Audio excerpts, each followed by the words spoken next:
месте аварии, как напоминание о ней, куча деталей и легковушки. От самой машины осталась лишь груда металла. Ладно, машина. В результате этого ДТП погибло 3 человека. Люди гибнут с семьями. Трагедии на дорогах Ингушетии. Как пережить горе от потери близких и самому не угодить под машину. У нас на избирательном участке 2846 избирателей должно быть. На сегодняшний день готовность, можно сказать, у нас уже стопроцентная. Расскажем о подготовке к выборам депутатов городского совета Сунжи, как и где можно будет проголосовать.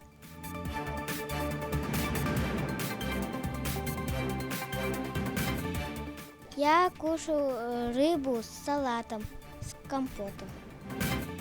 Бесплатное горячее питание каждому младшекласснику. Как выполняется один из пунктов послания президента к Федеральному собранию? Само покрытие, то, что было и то, что есть, это разница, конечно, большая. Машина идет, не едет, а плывет к нам. По дороге в Мужичи строительство участка трассы Нестеровская-Алкун-Таргим-Чми в нашем выпуске.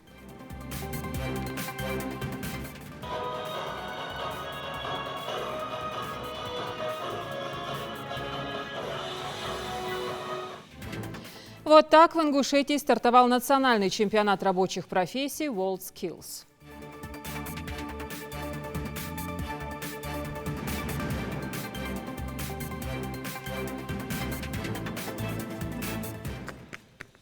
Здравствуйте, это новости 24. Число жертв ДТП в Ингушетии растет. Накануне произошло сразу 2 аварии. Одна массовая на федеральной трассе «Кавказ». И второе столкновение автомобилей случилось во время следования свадебного кортежа. Есть жертвы. Дети остались без родителей. Картину событий восстановит Муслим Ганиев. Кадры этой аварии просто ужасают. Участники свадебного кортежа борются за почетное место за машиной с невестой. Вот серебристый хэтчбэк выезжает на встречную полосу, черный Мерседес идет на обгон, но уже по 3-му ряду. При этом нарушают правила дорожного движения оба. Водитель «Жигулей» успевает избежать аварии, а водитель иномарки нет. Доли секунды и слышен звук от удара. Очередная страшная авария и снова свадебный кортеж. Все случилось на трассе, которая соединяет Назрань с Кантышево, буквально в 500 метрах от железнодорожного переезда. На месте аварии, как напоминание о ней, куча деталей и легковушки. От самой машины осталась лишь груда металла. Ладно, машина. В результате этого ДТП погибло 3 человека. Все они члены одной семьи. Все 3 погибших жители сельского поселения Икажево. Они находились в ВАЗ-2115. За рулем 46-летний Руслан Албагачиев, а на пассажирском сидении его супруга и сестра. Они направлялись домой со свадьбы из сельского поселения Кантышево. Однако до дома так и не доехали. В результате этой аварии круглыми сиротами остались 6 детей в возрасте от 2 до 20 лет. Также без матери остались еще 3. Это дети сестры, которая сидела на пассажирском кресле. الحمد لله رب العالمين والصلاة والسلام على سيدنا ونبينا محمد وعلى آله وصحبه أجمعين. ديال هاي ماشين سيخ قرأ سك خلرأ الجراح أنا خاصة الله وجده إحنا لقنا وجد القرآن شاء بسم الله الرحمن الرحيم إن الله مع الصابرين وهدال صابر بوشر سنة وسودال سك خن شيء متشاغل قاش ولش خالص واش خالص خوش ديال إيه قهوة تاجل قهوة أرمي يعني ويسق يعني ما بدك نخبط نوق اللي يلجأ خوش يدعوخ خوش صابري ولا وقد يحسك شوا ديك درجوا تاق السيخ ماشي نشخش بولناخ السيخ ليلج بولش بفاد وقولهم صابري خل أدقوي. Религиозные деятели в очередной раз призывают воздержаться от длинных верениц, так сказать, свадебных машин. В кортеже должно быть не более 3 авто. Но молодые люди эти призывы как будто не слышат и делают все по-своему. Их не пугает ни наставления родителей и религиозных деятелей, ни прописанные штрафы за нарушения. По всем фактам ДТП, которые произошли за вчерашние дни, и по тем предыдущим фактам ДТП будет проводиться соответствующая проверка и будет вынесен виновный. По вчерашним ДТП идет разбирательство по всему ДТП, и для того, чтобы мы понимали картину происходящего, то, что там произошло. Не успели жители республики прийти в себя от одной аварии, как появилась новость о еще одном ДТП. Этот случай произошел на федеральной трассе «Кавказ». В народе этот участок называют «подъем на Тушоли». Здесь столкнулись Мерседес бизнес-класса и КАМАЗ с прицепом, груженный строительными блоками. В итоге 2 аварий только за один день, есть погибшие и пострадавшие. По предварительным данным, 6 человек погибло.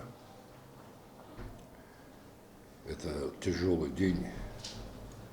И, к сожалению, не первый. Потому что и раньше бывали аварии, при которых погибают молодые люди. Вот. И есть пострадавшие, которые находятся у нас на лечении. Пациент с черепно-мозговой травмой, перелом лопатки, перелом плечевой кости. Вчера проводили, скажем так, КТ-исследование. Сегодня динамически будем делать второй этап обследования. Вот. Состояние у него тяжелое. У меня в отделении находится 5 больных. Ну, алхамдулилlah, у них раны, скажем, пока у нас не вызывает опасений. Основное число аварий в республике происходит из-за несоблюдения элементарных правил дорожного движения. Среди самых частых нарушений – выезд на полосу встречного движения, превышение скоростного режима. При этом не всегда в аварии погибает тот, кто нарушил. Зацепить могут и того, кто ехал по своей полосе, не нарушая ни одного правила.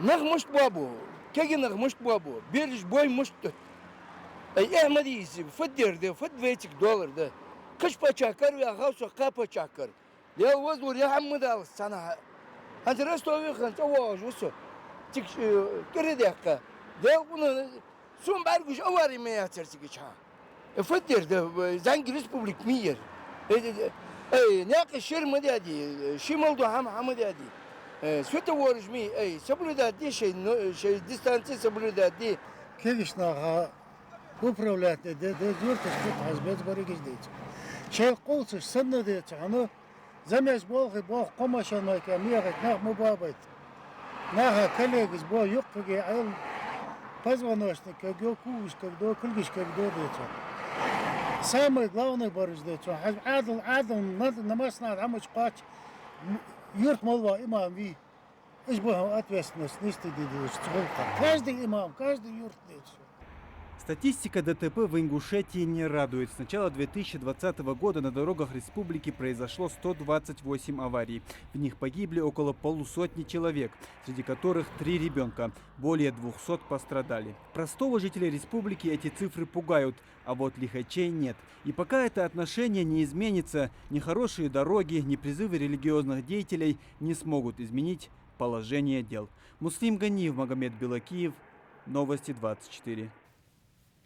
Совсем недавно в сети интернет появилась информация о проведении торгов на право заключения договора аренды древнего храма Тхабайырды по инициативе территориального управления Росимущества Республики. В связи с чем ранее в адрес управления было направлено обращение от правительства региона о недопустимости передачи частным организациям и физическим лицам объектов культурного наследия Горной Ингушетии, учитывая их особый статус и значимость для ингушского народа. По поручению главы Республики Ингушетия этот вопрос изучила, и позиция однозначно такова, что ни один памятник, который расположен на территории Джараско-Асинского музея-заповедника, не может быть отдан в частные руки или либо в собственность, либо в аренду. И в этом отношении позиция принципиальная. Вот, и в данном случае, касаемо Тхабайырды, мы сегодня провели совещание в правительстве с приглашением представителей территориального управления Росимущества и разъяснили эту позицию. Данный факт не был согласован ни с руководством республики, ни с компетентными органами, скажем так, с управлением по охране памятников культуры, не с правительством, еще раз повторюсь. И это односторонняя, так сказать, позиция территориального управления Росимущества. Более того, мы вынуждены заявить, что мы не согласны с этим, и мы поняли друг друга. У нас достигнута договоренность о том, что в ближайшее время, буквально вот я, наверное, уже сейчас смею заверить, что это уже произошло, сегодня этот лот будет отозван нашим территориальным управлением Росимущества. Также, по словам заместителя председателя правительства Марьям Амриевой, древнейший на территории Ингушетии, да и в целом в стране храм Тхабаерды, власти региона планируют закрепить за Джеракско-Асинским музеем-заповедником на праве безвозмездного пользования, но при одном условии.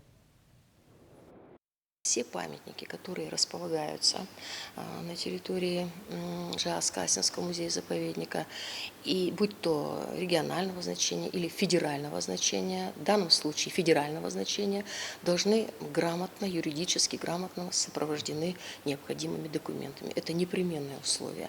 Это есть сегодня проблема.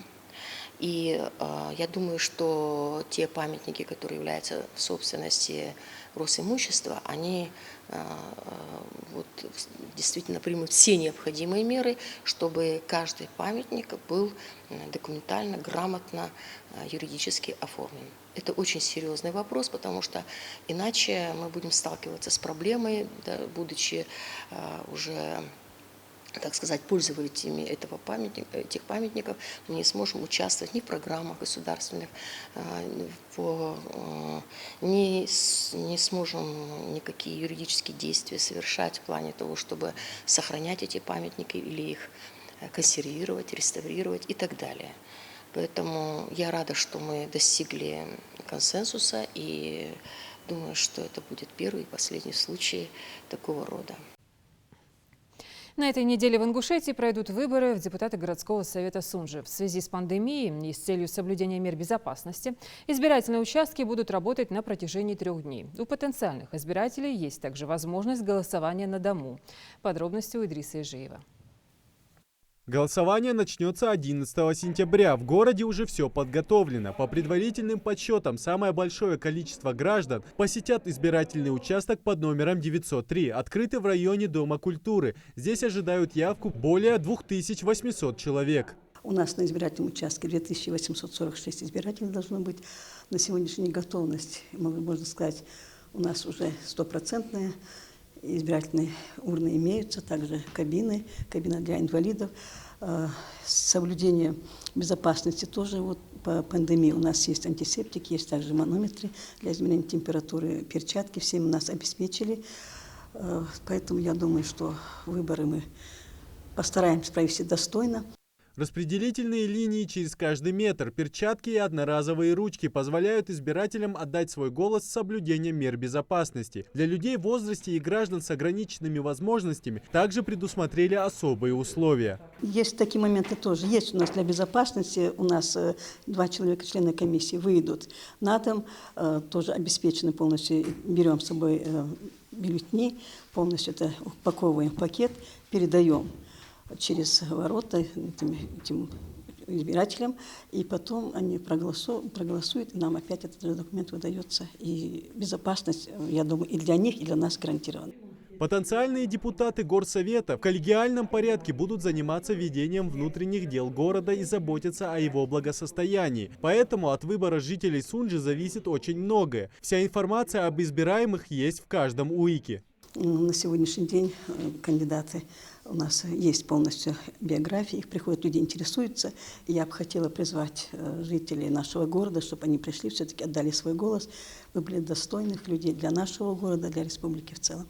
Всего в Сунже предусмотрено 9 избирательных участков, на каждом из которых успешно проведена работа по подготовке к выборам. В случае голосования на дому нужно написать специальное заявление. На 902 участке ожидают более 1700 потенциальных голосующих, 2 из которых намерены проголосовать, не выходя из дома.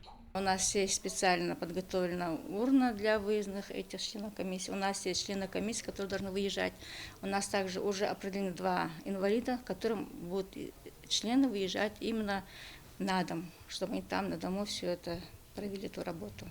До избирателей заранее уже доведены общие положения о предстоящих выборах в горсовет. В избиркоме надеются, явка в день голосования будет высокая. На депутатов, избранных в горсовет Сунжи, ляжет большая ответственность. Ведь граждане, отдавая свой голос, ждут большую работу по развитию и становлению города. Идрис Ижиев, Хасмагомед Майсигов, Новости 24.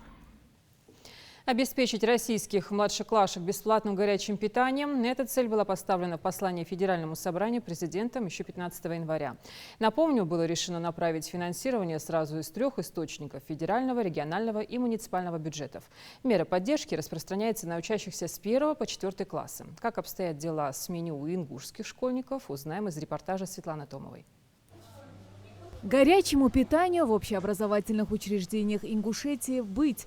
В первой школе Назрани созданы все условия, чтобы обеспечить детей начальных классов минимумом, который положен на день. Это горячее блюдо и напиток. Многие учащиеся начальных классов уже успели позавтракать, кроме этих непосед, которые пришли в столовую с опозданием. Они учатся в первой смене. До обеденного перерыва занятия заканчиваются, потому застать вкусный обед не получается. Но тем не менее, по их словам, после плотного завтрака бывают очень сыты. Нравится. Я ем хлеб с маслом и какао пью. И сыр кушаю. Кашу не кушаю. Не любишь ты, да? Нет. Я ем масло, хлеб и сыр. И какао пью. А вот раньше ты, когда в первый класс ходила, завтракала здесь или нет? Только сейчас начала завтракать? Нет, не завтракала. Горячее питание здесь получает больше 400 детей. Правда, столовая рассчитана на 60 человек. Поэтому приходится сажать их на обед в 3 этапа. В меню не допускается включать одни и те же блюда в течение одного дня или же 2 последующих. За обновлением меню следит повар. Сегодня у нас на обеде компот из сухофруктов, картофельное пюре, салат из свежих овощей. Рыба, припущенная с овощами, у нас будет сегодня обед. Поставщик привозит товар каждый понедельник. Рассчитана еда до конца учебной недели. То, что привезти не успели или же забыли, довозят позже. Все продукты распределены строго по складам. За их срок при получении отвечает 1 человек. У нас продукты отсортировываются, значит, есть несколько цехов, мясо-рыбный цех, цех для сухих продуктов. Необходимый температурный режим для каждого цеха сохраняется. Если в первой школе созданы все условия для приготовления горячих обедов, то школа номер 2 в Назрани этим похвастаться не может. Здесь работают всего 2 комфорки. Рыбу разделывают тут же. По словам повара, поставщик слишком поздно привез продукты, поэтому пришлось ее размораживать прямо перед печкой. Здесь также нет и склада для хранения овощей и сыпучих продуктов, не говоря уже об остальном. У нас удобств вообще нету. Мы жаловались, что нету печки работает, что только 2 комфорки работают. Я прихожу в 5 утра, чтобы быстрее скипели в кастрюле, чтобы детям досталось все нормально, чтобы вовремя поели дети. А так очень трудно, очень такая тяжкая работа. Еще нам, работникам, не дали, как индивидуальный предприниматель. Несмотря на все сложности, горячий обед поступает на столы более 400 школьников вовремя. Само помещение столовой рассчитано всего на 100 мест. Здесь также приходится сажать детей в несколько этапов. Правда, по словам учеников, едой они вполне довольны. Я кушаю рыбу с салатом, с компотом. И? Мне очень сильно понравилось. Ты каждый день так ешь? Да. Наши столовые готовят. Сперва макароны были, потом были чай с компотом. А еще у нас была каша первая на завтрак. Потом у нас потом сейчас была рыба и пюре. А еще... Тебе нравится? Да, нравится. Как отмечают учителя, из-за отсутствия необходимых рабочих на кухне они установили дежурство и помогают всем, чем могут. Правда, не знают, надолго ли хватит их альтруизма. Учителям приходится помогать, потому что штатное расписание еще не утверждено именно по столовой. Столовая, естественно, нуждается в реконструкции, потому что само здание старое. В нашей школе скоро, совсем через пару лет, будет 100 лет. Даже сама школа нуждается в реконструкции тоже. А так, исходя из своих условий, выкручиваемся как-то, чтобы детей не подвести. Меню составлено Министерством образования республики. Далее его утверждают в Роспотребнадзоре на 2 недели вперед. Следует отметить продукты, которых в рационе быть не должно. Этот перечень не маленький, но основные продукты – это жареные продукты, молочная продукция домашнего производства, сырокопченая продукция, газированные напитки, кремовые кондитерские изделия и некоторые субпродукты. То есть перечень на самом деле большой. Я сейчас назвала основные продукты, которые запрещены в использовании школьного питания, детского питания. Как отмечают в Минобри, регион получил субсидию в объеме более 51 миллиона рублей из федерального бюджета, а также средства из республиканского бюджета на софинансирование в размере 2,5 миллионов рублей. Эти ассигнования предусмотрены на организацию питания обучающихся в 45 школах, соответствующих санитарно-эпидемиологическим требованиям. Также властями республики изысканы 107 миллионов рублей. Средства, сэкономленные по статье «Питание», будут направлены на организацию горячего питания для порядка 20 тысяч учеников начальных классов, пока не попадающих под федеральную поддержку ввиду несоответствия требованиям Санпина. Все они будут прикреплены к близлежащим социальным организациям, где есть пищеблоки, и оттуда организована доставка еды. В настоящее время у нас организовано горячее питание. Конечно, есть и проблемные вопросы в организации горячего питания. Это, как вы знаете, 29 школ у нас, которые не имеют пищеблока, и 47, которые требуют у нас и увеличения посадочных мест, и дооснащения технологическим холодильным оборудованием, и также увеличение помещений в пищеблоке. Но даже имея такие проблемы, питание в школах осуществляется, 100% охват есть. В Министерстве образования призывают родителей запастись терпением. Вопросы с обедом в некоторых школах региона решаются. По их словам, без горячего питания не останется ни один школьник. Светлана Томова, Майрбек Миржоев. Новости 24. Мужичи прокладывают дорожное полотно. Это отрезок трассы Нестеровская-Чми. Ведет он не только в отдаленное селение, но и открывает доступ в высокогорную Ингушетию. Ход строительных работ держит на личном контроле глава республики. На каком этапе сейчас рабочие, узнал наш корреспондент. Строительная техника на этом участке при въезде в сельское поселение Мужичи занята выравниванием грунтовой поверхности для укладки тротуара, протяженность которого по завершению работ составит 1600 метров. До 2 метров будет расширена и обочина. Но самое главное – это появление в селе нового асфальтового полотна со всеми удобствами как для местных жителей, так и водителей. А это бордюры, разметки, освещение, дорожные знаки и аккуратные съезды в улицы. По новому полотну едем. Вот будет остановка, обустройство дороги называется. Вот остановка, остановочная площадка. Соответственно, будет поставлен новый павильон, остановки, так называемые. Идет обустройство, вот построен тротуар. Недавно уложен новый тротуар. Вот эти катаются не успеют. Само покрытие, то, что было и то, что есть, это разница, конечно, большая. Машина идет, не едет, а плывет, как говорится, гладкая, ровно. Чувствуется, что асфальт, качество вроде нормально. А раньше тут был асфальт всего шириной 7 метров, а теперь 8 метров. Эти категории дороги поменялась.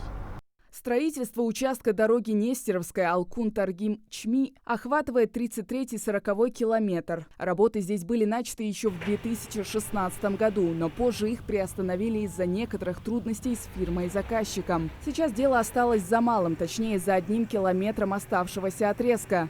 Данный участок дороги 33-40 километра, 6,767 метров. На всем этом протяжении от 6,7 километров весь асфальт уложен, остался вот этот участок, около километра, 980 метров. Идет метод фрезерования, снимается слой асфальта, потом будет сниматься корыто, все, и по новой все, уже новый ПГС завозится, все укатывается, и новый асфальт будет укладывать, трамбоваться, послойная укладка будет идти, и 7,5 сантиметров два слоя асфальта. Нужно отметить, что старое дорожное полотно приносило массу неудобств владельцам частных домовладений, которые располагаются вблизи дороги. Ранее, во время обильных осадков, вся вода стекала к ним во двор и образовывались лужи. Зачастую машина просто не могла выехать на трассу из-за высокого подъема. Поэтому в ходе масштабных работ было принято решение убрать эти так называемые горки. И как итог, неподдельная радость местных жителей. Никлакалч айважал машин чех радяся опасная. Хасхоз алох беш бахш биржник. Азбедач бен баргуш бутэ. Никлак бир.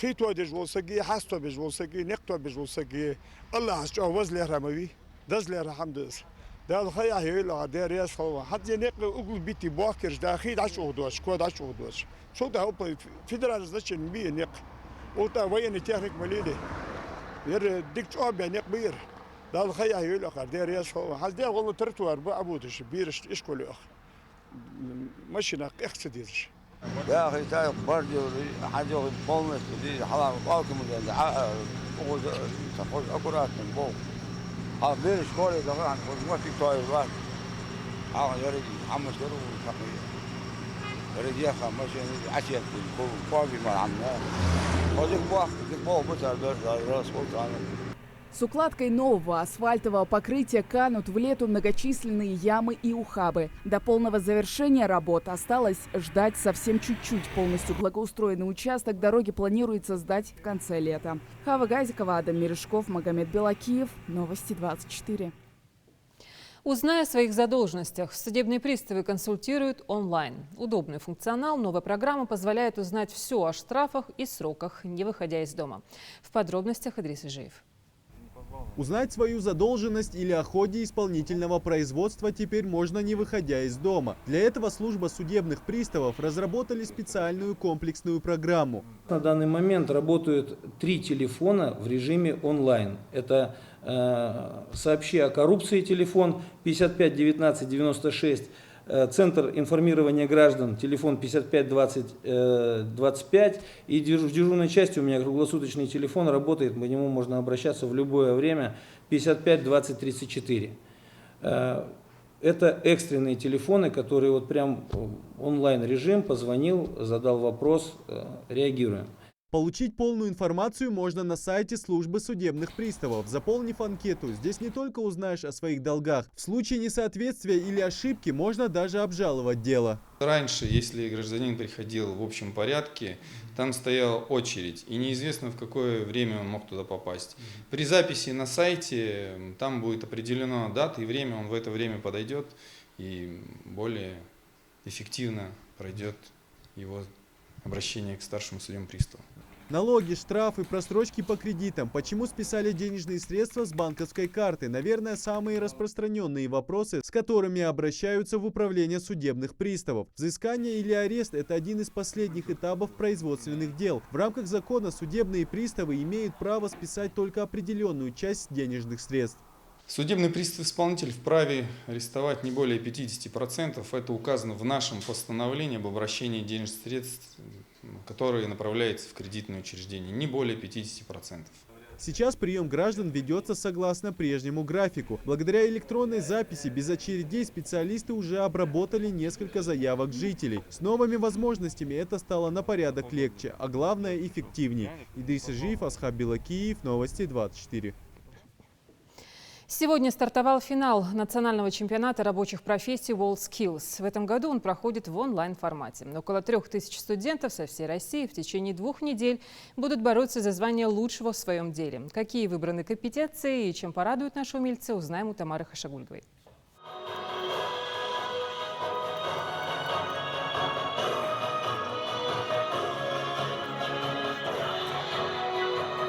Будущие спасатели, пожарные и правоохранители. Порядка 20 человек, которые будут бороться за звание лучшего в своей профессии в финале национального чемпионата WorldSkills. Вначале напутственные слова от тех, кто уже успел заявить о себе в своей профессии.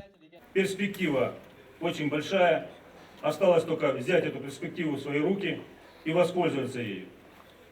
Больше того, я хочу вам всем пожелать крепкого здоровья, удачи в соревнованиях, дружбы, взаимопомощи. Значит, соревнования не являются войной, поэтому друг другу должны помогать, учить, разъяснять и действовать взаимно. И вот самая важная часть открытия соревнований, ознаменованная выносом флага чемпионата. Старт финалу чемпионата дан. Кстати, в этом году он проходит в онлайн-формате из-за эпид-обстановки. А это значит, что каждая команда выступает в своем регионе. Сегодня по расписанию у ребят консультация от экспертов. Хава Аушева – победитель регионального чемпионата. Будущий полицейский надеется войти в тройку лучших и на национальном этапе.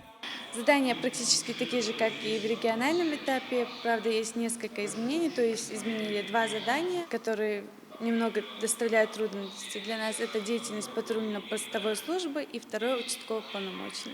Основные соревнования начнутся завтра. Собрать и разобрать пистолет, составить фоторобот или снять пальчики. В компетенции правоохранительная деятельность студентам предстоит выполнить 25 заданий. Кстати, в одном из заданий ребятам предстоит снять гипсовый слепок с подошвы обуви. Насыпали вот этот гипсовый слепок примерно наполовину. Они заливают сюда воду, перемешивают, потом наполовину засыпают след, кладут туда для каркаса вот так ручки, засыпаем оставшийся гипс и кладем туда ниточку, за ниточку закрепляем вот этот такой бирку, закрепляем бирку и здесь пишем число там. Ингушетия присоединилась к движению WorldSkills в 2012 а в этом году в нашем регионе заявлены 4 компетенции, 3 из которых представлены как раз на базе пожарно-спасательного колледжа. Принять участие в 8-м по счету национальном чемпионате приехали и дагестанские студенты. Ребята будут соревноваться в компетенции спасательные работы наравне с ингушскими ребятами. Чемпионат России по WorldSkills, а так участвовал 3 раза. До этого будем надеяться на лучшее и думаем, выиграем. Когда участвуешь, понимаешь свои ошибки и пытаешься исправлять их. Позапрошлом году занимали 2-е место. Кстати, будущим спасателям предстоит оказать первую медпомощь и ликвидировать последствия обрушения. В каждой команде по 5 человек. Спасательная работа будет первое задание – это надевание боевой одежды пожарного.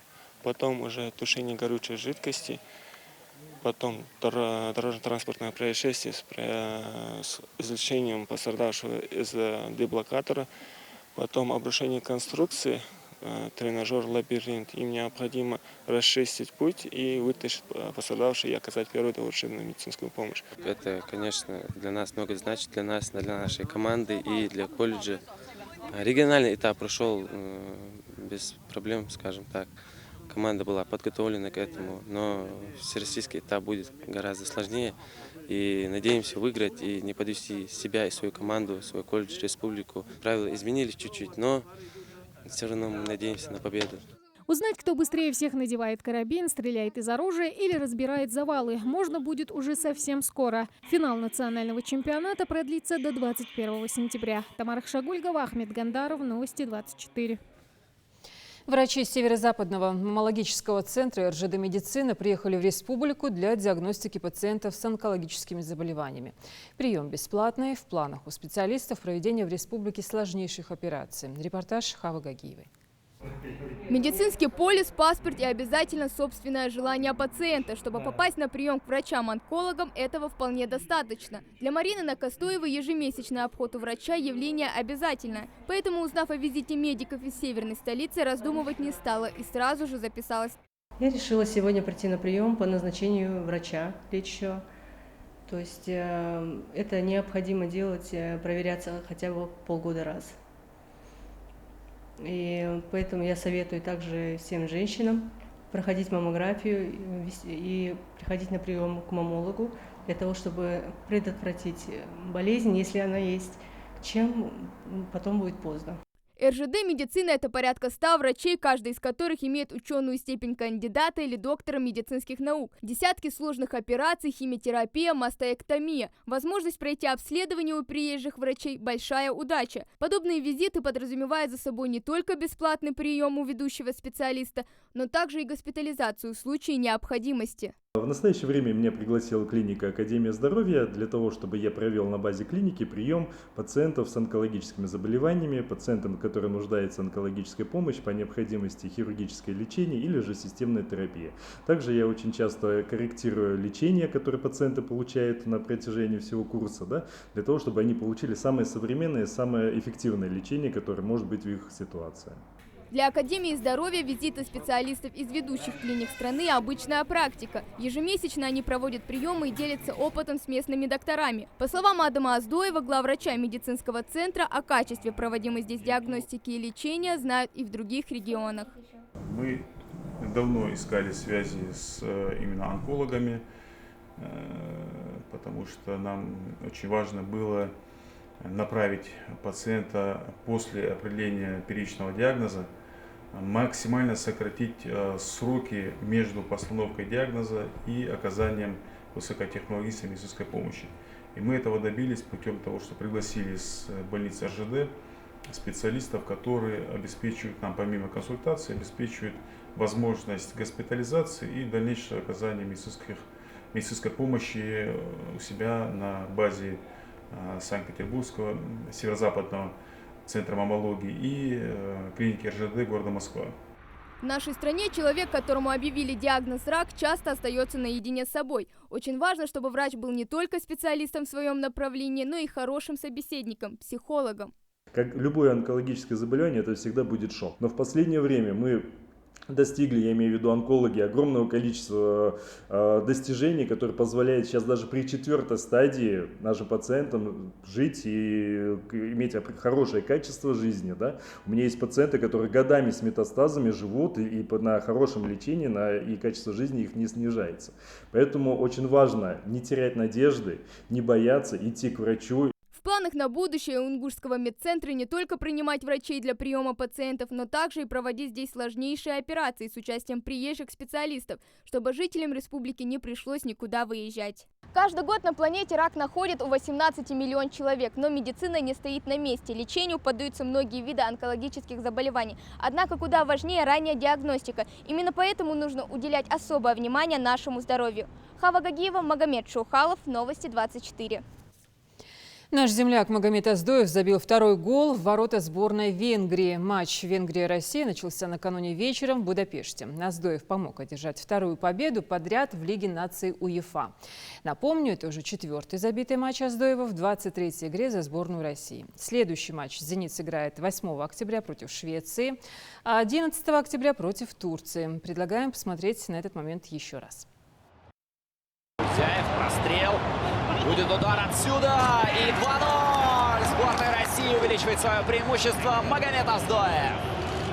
Здорово. Прострел Кузяева. Вот Салой не может мяч выбить. Семенов это был. Андрей Семенов становится автором результативной передачи на Магомеда Аздоева. Четвертый гол у него за сборную. И вот из Финляндии пришли хорошие новости. Клуб «Магаз» 3-й год подряд становится победителем в общекомандном чемпионате страны по дзюдо. Соревнования прошли накануне в городе Вантаа. В нем приняли участие спортсмены возрастной категории до 15 лет. Клуб представляли дзюдоисты в 9 весовых категориях от 30 до 55 килограммов. Несмотря на перерыв в тренировках, команда сумела проявить характер и сохранить за собой право на призовой меч катана. Отрадно, что конкуренцию «Магазу» в этом году составил еще один дзюдо-клуб наших земляков «Таргим». Обе команды оставили позади соперников и сошлись в финале. За «Таргимом» почетное 2-е место. Следите за новостями на канале Ингушетии и до встречи в эфире.